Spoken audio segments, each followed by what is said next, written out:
Friends and colleagues, and welcome to the Tourism Skillshop, hosted by State of Washington Tourism, SWT. My name is Matthew Ozuna, and I am the Destination Development Manager at SWT. I will introduce today's webinar on AI chatbots for the tourism sector. Please utilize the chat function in Zoom to say hello and let us know where you are joining from today. Feel free to share your comments in the chat and use the Q&A feature as well. My colleague, Marissa Petrovich, is helping with the webinar today. She is the Industry Relations Coordinator at SWT. She's done a great job with our grants program and planning our state tourism conference. So we hope to see you there and you can meet Marissa in person. Marissa and I will do our best to organize and prioritize questions from the audience and bring them to the attention of the guest speakers near the end of the webinar. In case you don't know, the Tourism Skillshop is one of many industry educational programs from State of Washington Tourism. This webinar series will engage with colleagues across the tourism sector, broadening their industry knowledge, skills, and network. Each webinar will highlight a specific issue or skill for tourism professionals to ponder and discuss with industry experts. SWT usually hosts live webinars of the Tourism Skillshop on the third or fourth Thursday of every month from 10 to 11 a.m. Skillshop webinars are free and open to all tourism stakeholders. These webinars will also be recorded and shared with registrants as well as other users on the SWT YouTube channel. For Tourism Skillshop and other industry updates, follow SWT on LinkedIn and visit the SWT industry website, where tourism stakeholders can sign up to become industry advocates. We will really need your help during the next legislative session, so please sign up and learn more about advertising opportunities with State of Washington Tourism. Now, for today's webinar, chatbots and artificial intelligence, AI, are becoming increasingly prevalent throughout the tourism sector and society. Their integration is reshaping how businesses operate, how travelers plan and experience trips, and how people interact with digital systems on a daily basis. More than just information retrieval, AI assistants can enhance customer service, personalize experiences, reduce costs for tourism-related entities, and provide data, insights, and reports that that empower informed decision-making. Today, I'm joined by Marina Petrova, an AI strategist and marketing innovator with extensive experience helping destinations and travel organizations adapt to emerging technologies. As CEO and co-founder of Intentful, she works at the intersection of artificial intelligence and marketing, guiding destination organizations and industry partners through the rapidly changing digital landscape. Marina has delivered educational sessions and keynotes internationally, including at Oxford University, the World Federation of Advertisers, IPW, the eTourism Summit, and WTM, among other notable conferences and events. Her work emphasizes practical, budget-conscious applications of AI, enabling small and medium-sized entities to stay competitive in the AI-driven world. Marina, so happy to have you with us today. Looking forward to your presentation. Like I said earlier, I think you have great visual aids and do a great job of contextualizing and simplifying this very complex technology. Thank you so much. Thanks for inviting me. Elizabeth Tyler is the Vice President of Marketing and Operations at Skagit Tourism Bureau. She leads destination branding, advertising, and digital strategy, and played a key role in launching the Bureau's redesigned website.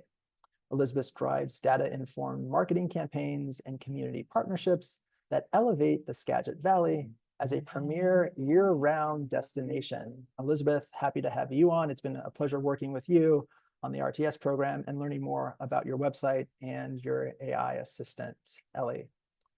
Okay, Marissa and Elizabeth have shut off their cameras. So Marina, that means you're up first. We'll let you share your screen and take us through your PowerPoint presentation. Sounds great. Thank you. I hope you guys can see my screen now. Okay, Great. Thank you so much, Matt. Thank you for the introduction, and thank you everyone for joining. Today, I would like to share with you some of the practical things and what's happening in the world of AI and destinations, and really how to bring the two together.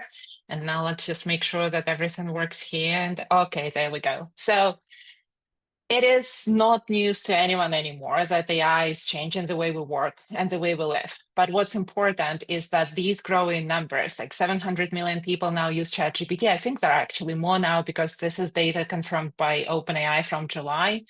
Meta said that only for their AI assistant, not their product, but only just AI assistant, they have 1 billion monthly active users. And all of this keeps growing. You know, AI is everywhere. But the most important thing is that AI is quickly changing how people engage with content, with information, and with your destination. So today, I want to focus on a couple of things. One is I want to introduce some of the core concepts to know so that you can use them in everyday work and so that you can know what's really important. And we are not going to talk about how, how AI is going to change everything and all of that. We all know that. Let's just focus on practical and what works.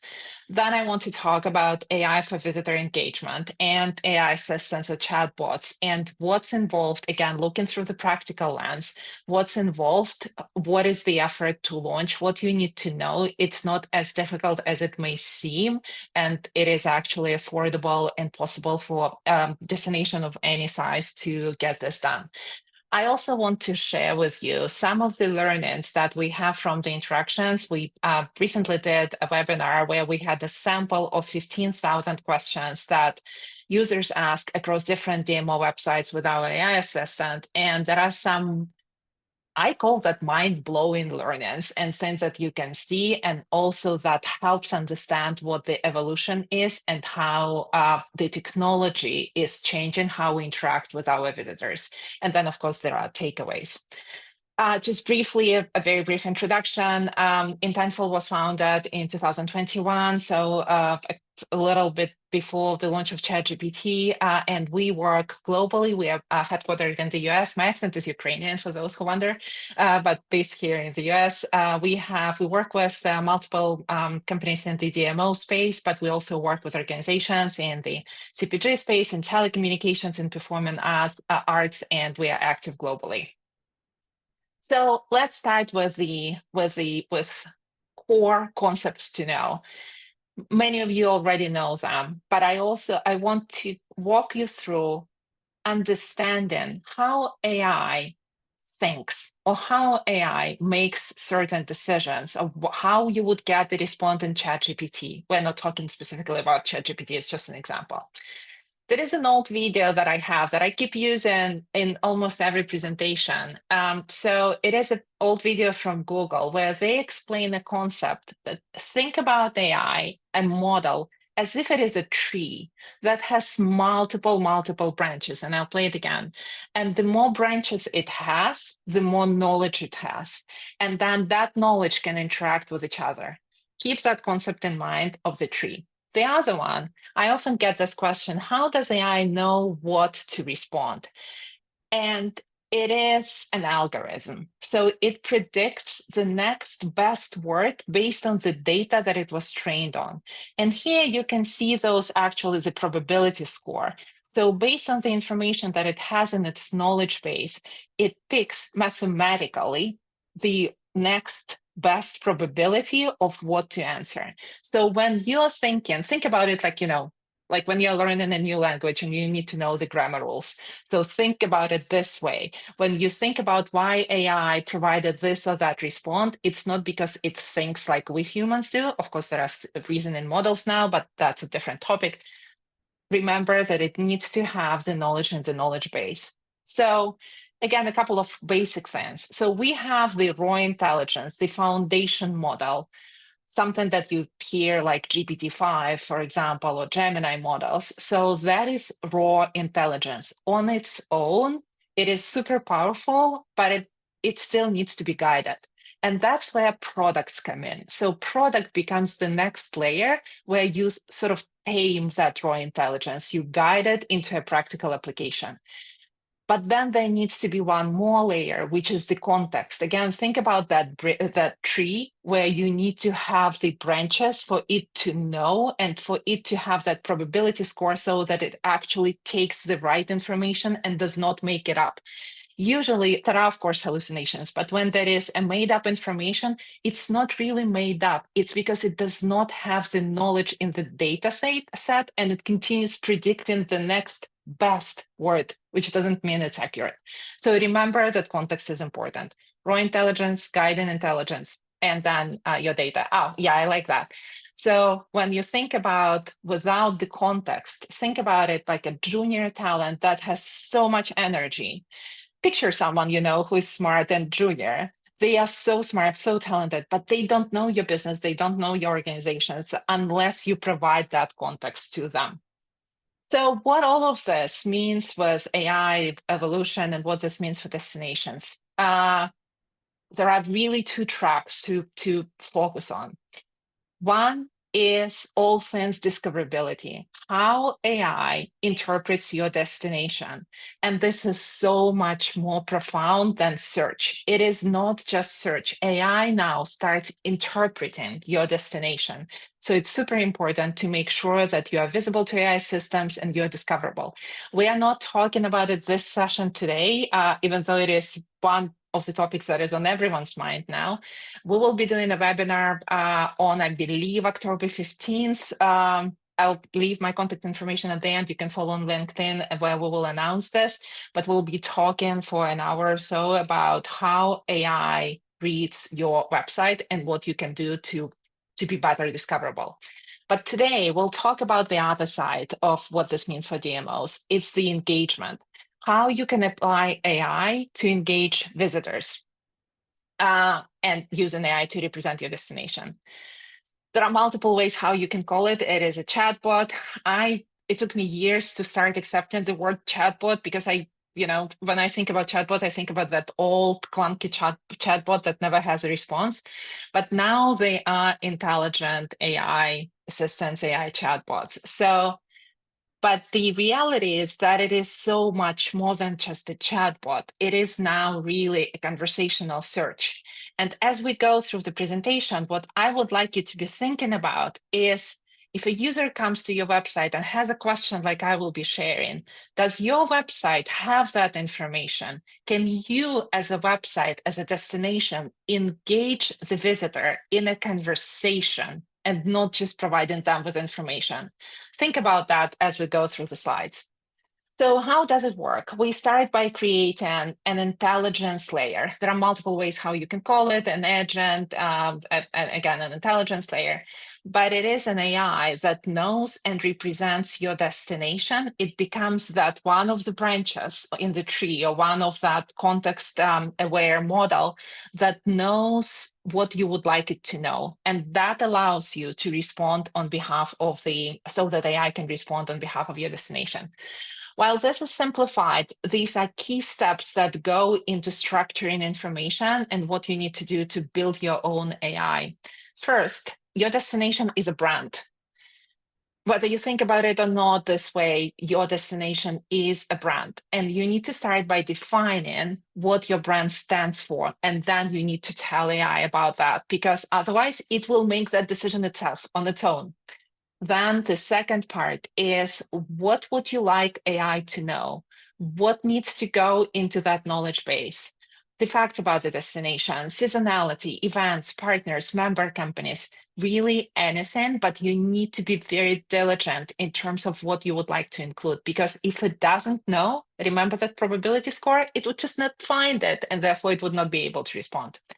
Then what is the voice and tone of your destination? How you would like to sound? Do you need to have different voice for, let's say, travel trade partners, or for group buyers, or for FIT planners? So then what to say and what not to say. And of course, keep it fresh. As if you're updating the website, that should be relatively simple, but the information needs to be up to date. I'm sure my colleagues from other companies in the similar space will confirm the same, that sometimes the information that DMOs have on the website can go back to, I don't know, 2015. And not because it is the wrong thing to do, it's just because the search and the world used to work like this. But now it needs to be up to date, it needs to be fresh. And then another part is because once you have the chatbot on the website, you get all of these amazing questions that people keep asking you. Use that information to identify content gaps and to understand what else people want to see on your website. And that becomes a cycle. We'll talk about that in a second. Yeah, and Marina, So, I think that's a yeah. very important point. I can't wait to kind of dive into that. I think that's good for all marketers on this webinar. So thank you for bringing that up. Thank you. So our product is the AI chatbot from Intentful. Is AI assistant is tailored specifically for DMOs. It is a version of the chatbot that is tailored for DMOs. Why is this important? Because every business is different, every organization is different, and there are so many details that are specific to DMOs. People are searching about restaurants and hotels, and again, we'll see the question soon. And then someone is asking, what is the best hotel downtown? How would I know where exactly downtown is if you are talking about your destination? So lots and lots of minor details that go into those settings. And we're very proud with the quality of the responses that we get. It is conversational. There are no predefined responses unless you want to direct it a little bit, but it's all conversational. It speaks multiple languages, especially for those of you who have international visitors. There is no translation cost. It will respond in the language of your choice. The process. So when we started building this product, we realized that there are DMOs of different sizes, and there are things that a larger DMO can afford than a smaller DMO cannot.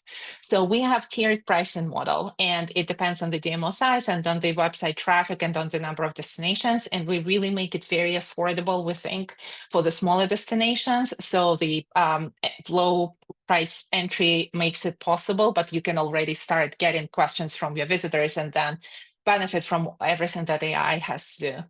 There is no CMS integration that is needed. There is really no technical work that you need to be worrying about. So what we would do is we would just scrape the information on the website or whatever you provide as PDFs, brochures, travel guides, that would all go into the knowledge base. But there is nothing technical that you need to do unless there are some issues that prevent AI from reading your website. We then review and we recommend what needs to be fixed. And this will help you not only for the AI assistant, but for the other AI system discoverability. So when Google AI or ChatGPT AI comes to your website, those things will also help. Knowledge base, again, as we discussed, whatever you wanted to know, a website is updated on a regular basis. So those updates will also be live automatically in our system. And then we have extensive testing before the product goes live with our team and also with the DMO. And reporting is one of my favorite parts, where you get all of those anonymized user questions, and I'm getting to them in a minute. And then you will be able to see them. You're almost actually now already ready to see them in real time. And then you can act immediately if you see that people are asking about something specific, but you know that through content gap analysis, you don't have that information on the website, your content team can step in immediately. Great point. But this is, great point. No matter who you end up working with and building your AI product, just keep this in mind. If this information is not available in your knowledge base, AI will not know. It will either make it up or it will say, I don't know. So what you publish on the website shapes what AI knows and what it shares. Continue keeping all of the beautiful images and all of the inspirational stuff, but it doesn't surface what's beautiful. It only surfaces what's clear. I love talking. We don't have much time, and I know that, there are still a lot of topics to cover, so I'll speed up. But what I want to say is that tourism and travel has been the first adopters, really, to be bringing AI into their websites. And I know there is this perception that usually the industry is not always that advanced, but it's actually very, very not true. With AI in particular, there are so many amazing use cases already, and I'm glad that this is now moving forward and this is changing how people interact with information. So speaking about that dynamic cycle where you get the visitor questions through the chatbot and then you collect the insights and then you do the refinement. one of your neighbors, Travel Oregon, shared this data with us. We work with them. And this was several months after they launched, I think 4 months after they launched. What they have seen is the engagement rate for those people who interact with AI assistant on the website is twice higher than the site average. And people spend almost 3 minutes longer, which is a lot for the average DMO time. So it is engaging. People do engage in the conversation. I have a link here that you'll be able to see later on. We have the webinar that I mentioned, but I want to share with you some of the questions from those 15,000, the sample of 15,000 questions that were asked across different DMO websites. All of the information is anonymized. We do not collect PII, personal identifiable information. We never know who those people are. It's only just a question and an answer. And some of the questions that I will be showing have been lightly rephrased to protect sensitivity.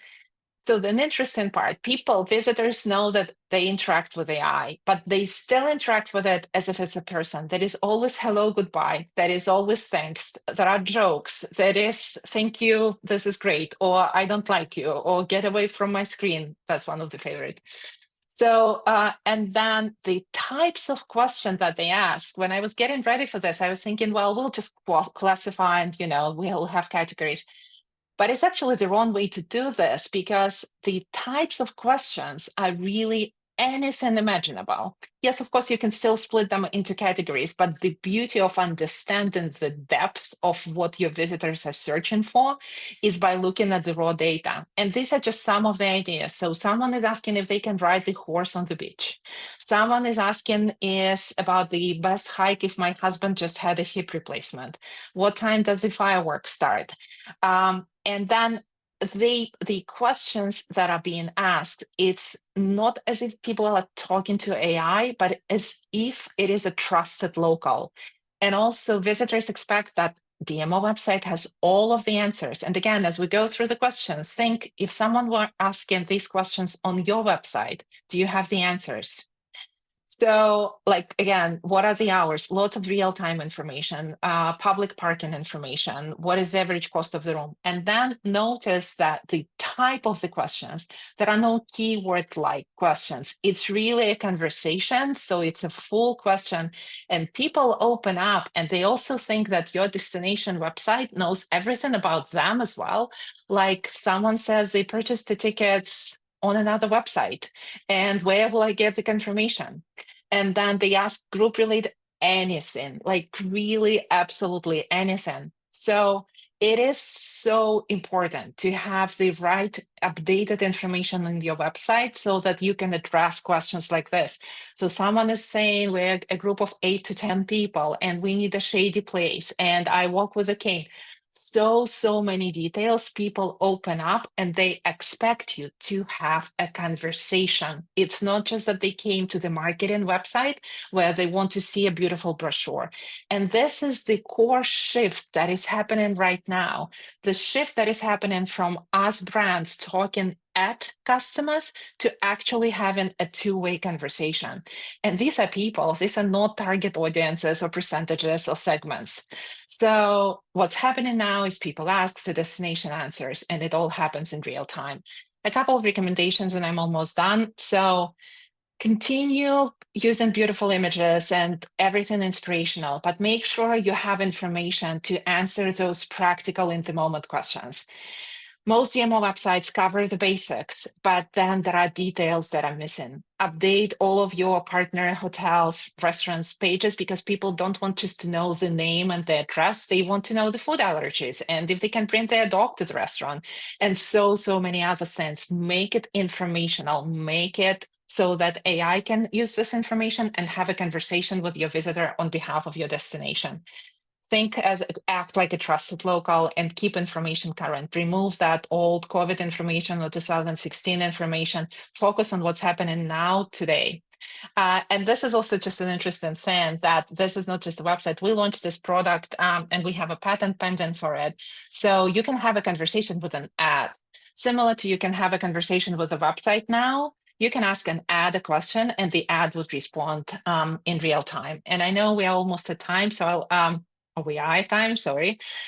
So first of all, make sure that you control how AI represents your destination, because if you don't update that information, AI will define it for you. Then make sure that, as we discussed, the content needs to be updated. The qualitative data set of insights is a huge, huge value, and it goes way beyond just the demographics or data from cookies that you would see in your campaigns. And this is so much more than just productivity. Keep thinking about this, that we're in this transition from speaking at customers to two-way and always-on communication. That's all I have today. Thank you. Marina, well done. You are right on time. 20 minutes, almost to the dot. Great points. I appreciate your takeaways. Your advice at the end is perfect for our discussion later on with Elizabeth. So we'll give you a break, and now we'll turn to Elizabeth. And Elizabeth, Thank you. we can start with this question.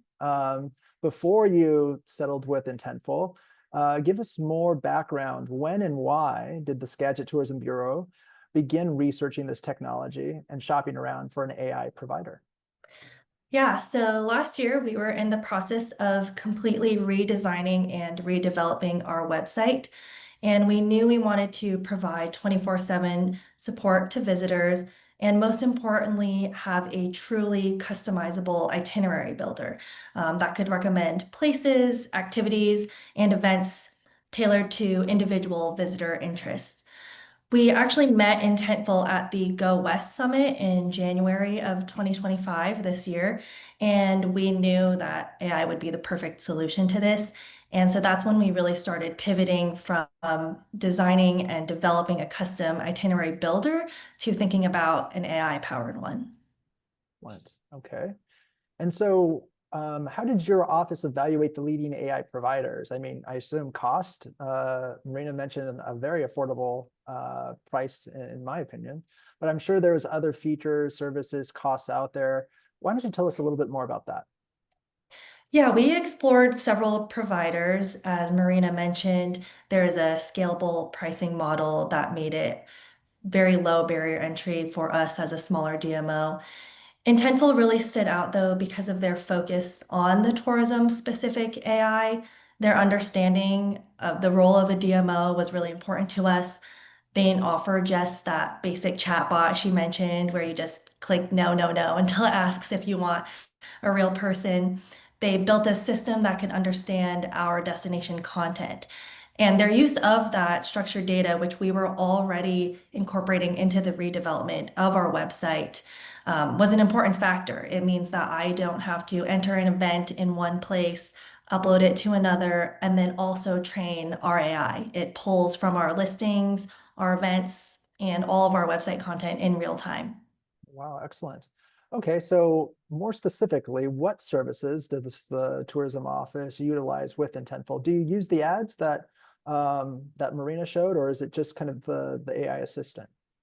You know, we don't actually use the ads right now, but there's things in the works to do that. We're talking to some of our vendors about the incorporation of that. We use the chatbot and it lives on our website. It helps the visitors plan their trip. People ask questions about lodging, events, pet-friendly breweries in Skagit. And it helps them with their itinerary building. It helps them discover Skagit. It links them to the right pages and our stakeholders and partners. It offers suggestions that maybe the visitor would not have thought of. Intentful also then sends us the logs every week, and so we can understand our visitors better, and we use that data to improve our content and our marketing strategies. Yeah, so I think that was a great point that Marina hit on, is that you also have the ability, all of this kind of raw data, to study the gap analysis, to see what people are asking and what you have or don't have on your website. So I think that's very important. But you also mentioned that this service, my apologies. Okay. There must be a little accident outside. But you also mentioned earlier that this saves time, right? I mean, it just helps with efficiency and effectiveness of your office by uploading it to one spot and having AI kind of learn and kind of, good data in, kind of good data out. So, and the price, it probably kind of helps with visitor services, or maybe if you can't afford a full-time staff member to staff a visitor center, AI can kind of take on some of those roles by not answering phone calls, not yet anyway, but at least kind of engaging with folks on the website via the chat. Is there anything else you'd like to elaborate on as terms of benefits or things like that with Intentful? I mean, I think that you said it right there. It's very efficient and easy for a small DMO to implement and access this technology. And I don't have to answer questions that people are asking over and over again at 2 in the morning if people are like, are the tulip fields open tomorrow? And in multiple languages, Yes. Mandarin, French, Spanish. I think and at no extra cost, correct? Yes. That's all built in with the price. I mean, that's amazing. Excellent. Okay, so that's all good. But I'm curious, have you experienced any challenges with this technology? Is there a learning curve on your end or on the AI's end? I mean, did you have trouble selling it to board members? Like, are people still skeptical of the technology? Just tell us a little bit more about that. I think there were a few challenges. The process was fairly seamless. One of the biggest challenges for us was making it not seem like one of those chatbots with predetermined answers. And so you have to work closely with the Intentful team to train it on your brand voice and ensure that the answers feel warm and local. Regarding board members, I don't think there was a lot of skepticism from our board. It was kind of a no-brainer. We pitched this as the solution to improving the visitor experience and at such a low cost. Um, there wasn't a lot of pushback on that. Like Marina said, just making sure that your content is up to date and you're getting the details and the information from your stakeholders. That's really important. Yes, well, I guess maybe let me flip the question. Do users feel comfortable utilizing this technology to interacting with Ellie? Like, have you seen kind of like growth in the number of engagements with Ellie? I mean, you've only had this service for how many months now? Less than a year. So you're still kind of About 6 months. 6 months. So you can't do kind of a year to year, compare and contrast, but you're kind of developing that kind of that technology, that service, at least month to month. Have you seen any kind of growth or acceptance, or have you seen visitors say like, I hate this thing, stop talking to me? No, you would be surprised that the visitors aren't like, no, I just want to talk to someone. No, how do I get in contact with someone? They're engaging Mm. BI, AI. They are asking questions about itineraries. They're asking about seasonal events. There are a few requests for visitor guides, and then our AI tells them they can fill out a form and request one. And then some people are like, no, I want a physical one. And then it tells them how to request that also. And so people are really engaging with the AI. I don't think it's Scary well anymore. received. Yeah, I think it's just a sign of the times. I think the public's comfort level with this technology is here, and they're utilizing it. It's not those awkward chat bots of a few years ago. So, okay, that's great. Excellent. Okay. Well, guess it sounds like it's doing well for you, but what other advice, what haven't we talked about today? Can you kind of let other folks on the call know about if they're deciding whether or not to pursue this technology? Whether for a I DMO or for a for-profit business, because I can see hotels, restaurants, attractions using this as well. Yeah, no, it definitely is applicable to all sorts of entities in the tourism industry and even outside of the tourism industry. But I think that if you're getting a lot of the same questions, you want to maximize your team's time, you want to increase the efficiency and gather more data about your visitor and utilize that. I mean, those are all things that help keep us at the forefront of uh, visitor visitor experiences in this industry. Yes, excellent. Okay. Well, we are doing great on time. Marina, why don't you come back on and we can have a group discussion. We heard from Elizabeth that they've only utilized these services from you for 6 months. But so much can happen in 6 months, a year with this technology. So my first question for both of you, maybe more Marina, is where is this technology headed in the next 3 to 5 years in terms of its advancement? I'm sure there's a lot of changes constantly. Thank you. Before I answer your question, Elizabeth, thank you so much for all the great things you mentioned. It's really a pleasure to be working with you. And just as you were speaking, there is one thought that I had that I forgot to mention during my presentation. It is the time it takes to go live. So Elizabeth mentioned that we met in January of this year, and she's already been using the product for 6 months. So we can do all the math. So it's actually, if your content is in a pretty good shape, and most of the websites are actually like in a good starting point, it can take as quick as a couple of weeks from the go ahead to go live. For some of the bigger websites, they find out that there is more work that needs to be done to their website, and that may take longer. But the process is actually simple. It's not like, don't be afraid to start. It's super easy. Now going back to your question for the trends. So things change every day, literally every day. However, AI companies like OpenAI and others, they are actually quite good with telling about what their roadmaps are for multiple reasons. So you can pretty much see where the direction is going. I know there is so much talk about the agents right now, and this is like the next big thing. It is, but let's be realistic, they are not ready yet. Like so the again, multiple definitions for what an agent is. Agent, like an AI travel agent. AI agent. Okay. So agentic AI is when AI does something on behalf of the user. So like I have an agent and it has its own email address. Or an agent can find a slot in my calendar. And of course I can do that myself, but I don't need to spend time doing that. So for simple things like that, it's already great. It's already perfect. But it is still an evolving technology. So when you think that, oh my God, tomorrow agents are going to start booking on behalf of visitors, yeah, maybe, but not yet tomorrow. So we have time to get ready. So, but agents is going to be the next big thing, likely, even though the adoption is going to be relatively fast, but it may take time. However, the core direction, two things. One, the technology itself will continue developing. The quality of what you get in your daily interactions with AI will continue improving. And the second thing is how we humans and customers, visitors interact with every single product, because every single product becomes AI powered. And that means the engagement. That means what we expect, what we interact. And that leads to the thing that I was talking about, from going at customer to with customer, because you would expect to have a conversation with any product.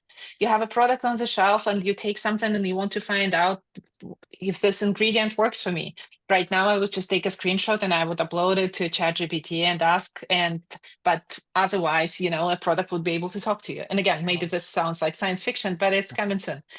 But technology will continue developing, and also hopefully, the regulations will catch up, because we do need some regulations in the industry. And fortunately, it does seem like there are some guardrails and guidelines with these large AI companies that they are developing AI now. Yes, that's a good segue. And folks, as we answer this last question, folks in the audience, feel free to submit your question in the Q&A. But Marina and Elizabeth, have you addressed any concerns around privacy with AI technology? Was it a conversation that you had with stakeholders, Elizabeth, or have you, like I said earlier, have users expressed any concern? Do they prefer to just call? Or I think you said it's been well received, the AI chatbot, Ellie? Yeah, no visitors have expressed concerns so far. However, we are prepared to tell them, all of the data that we received is anonymized, and it's just a way for us to gather that data on what visitors are asking in general, not from that specific person. Excellent. Okay, see. Marina? And we take privacy very, very seriously. It's been from day one. We do not collect any PII, any personal identifiable information. And also, even if someone enters the information when they type in, that would not go anywhere beyond their screen. So that information gets hashed and it doesn't go any further. I understand that. So privacy outside of our products with all things AI is going to be a huge topic. What people share, what AI knows, how that information is used. And that's also why I hope that there will be legal guardrails, guidelines in place for making sure that all of the information is protected. But I would say that when you make a decision about AI vendor, AI partner you will be working with, make sure this is one of the first questions that you ask. What happens with the data? What is the user privacy policy? And, ask them, okay, so describe the flow? Where does it go? What happens with that information? Yeah, that's a good point. I mean, I think we've talked about this in our prior meetings, but not only kind of visitor data or privacy, but also kind of an AI or an employee handbook on artificial intelligence, Right. or policy from the destination organization or the for-profit business.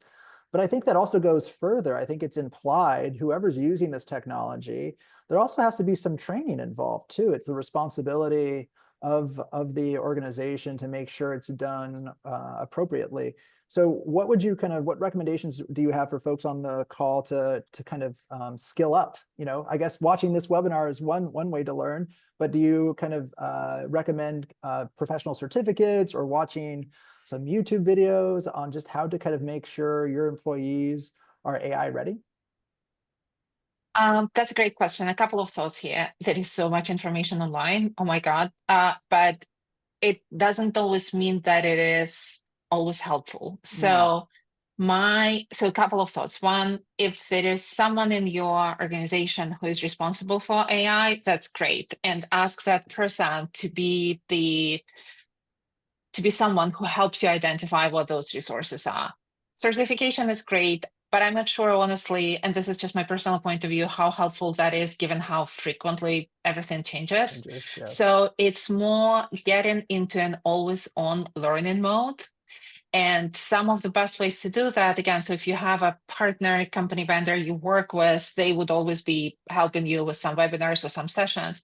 But also look at companies like OpenAI or Google or Anthropic. They all have academy. Like OpenAI has a fantastic OpenAI Academy that explains everything, how things work, how to do prompting, why different models do different things. And these are short, like 10-minute videos that you can do during your lunch break, and just constantly, there is always something new every day. So it's more can keep learning every day rather than take the professional certification.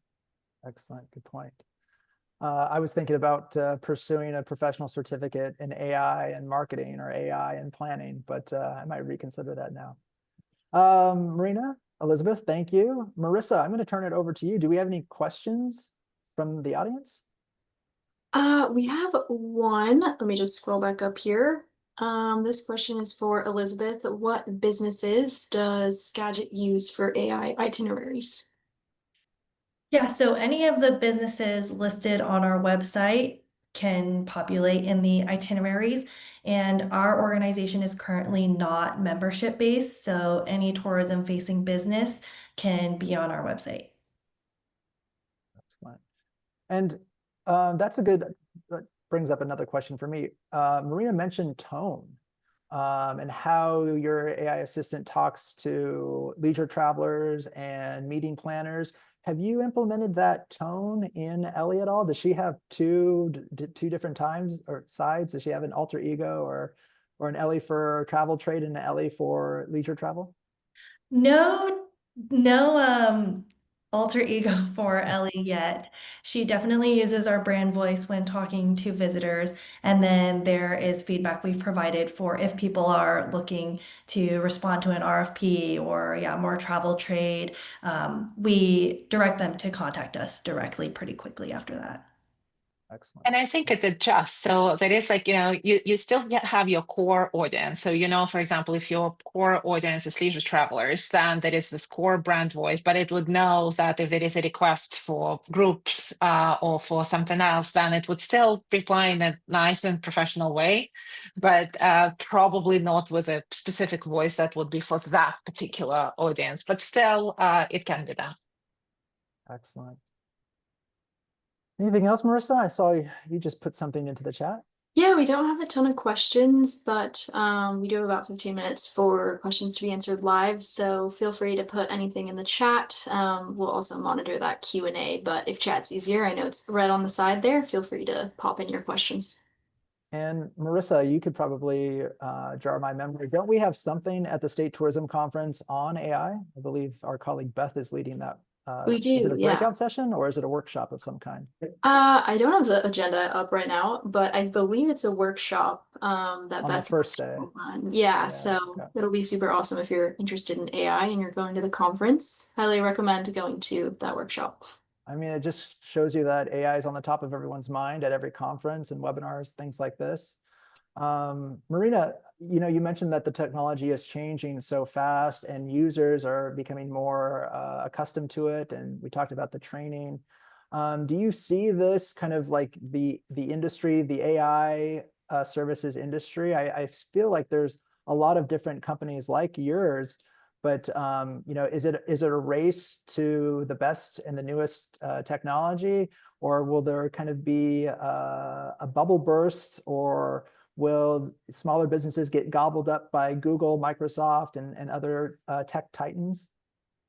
It's a great question. So I think, well, first of all, it is the first time in history that the world goes through a disruption like this, where every single company, every single person, every single thing gets disrupted one way or another. I think that we are about to see a couple of interesting things in the next several years that will shake up the world, hopefully in a good way. Mhm. Because one thing that I've been seeing is that, in the old world, the C-level management usually just, there is a task that needs to be done and that gets delegated.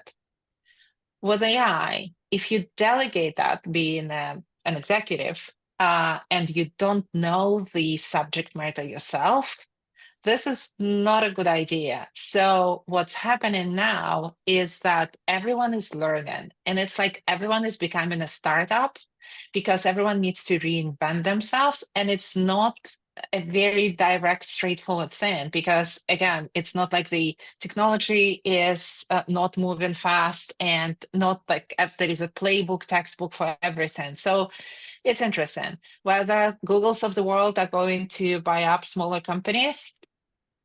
There is a chance that would happen, but there is always a chance when a smaller company comes up. There is, again, an interview I think Sam Altman from a couple of months ago, where he was talking about how they were thinking with OpenAI, like Google was so far ahead with all things AI. And that was about 10 years ago. And they were thinking there is no way we can ever catch up DeepMind. We know what happened. So so lots of things changing, lots of things happening. I don't think anyone can be sure about what exactly that is going to be, but definitely continue learning, continue, seeing what's going on, and just keep your mind open to everything. Excellent. That's good advice. Okay. Last call, folks. Any questions from the audience before we do one last round of parting words? Oh, nothing yet. Okay, well, Marina, I'll come back to you. Elizabeth, what last bit of advice do you have for folks that they can remember when they sign off today? AI is here and it's for everyone. Companies like Intentful create opportunities for us to all utilize it. And so I would. Excellent, thank you. And Marina, what are your last takeaways for today? Thank you so much, Elizabeth. I will say that AI is going to be a part of our lives, whether we want it or we don't. So stay open, accept change. Change is hard, but it's also fun. It is fun if you look at it in a certain way. And I believe that if we go back to the destination organizations, AI provides us all with an opportunity to connect with every visitor like never before and engage with every visitor one-on-one and at scale at the same time. Good point. Yes, and you said change you can view it as an opportunity, and it can be fun. Yes, as if it relates to learning, and that's part of the Skillshop series to kind of learn and think and question. So, thank you everyone for joining this episode of the Tourism Skillshop on AI Chatbots. Join us in November. We'll take a break and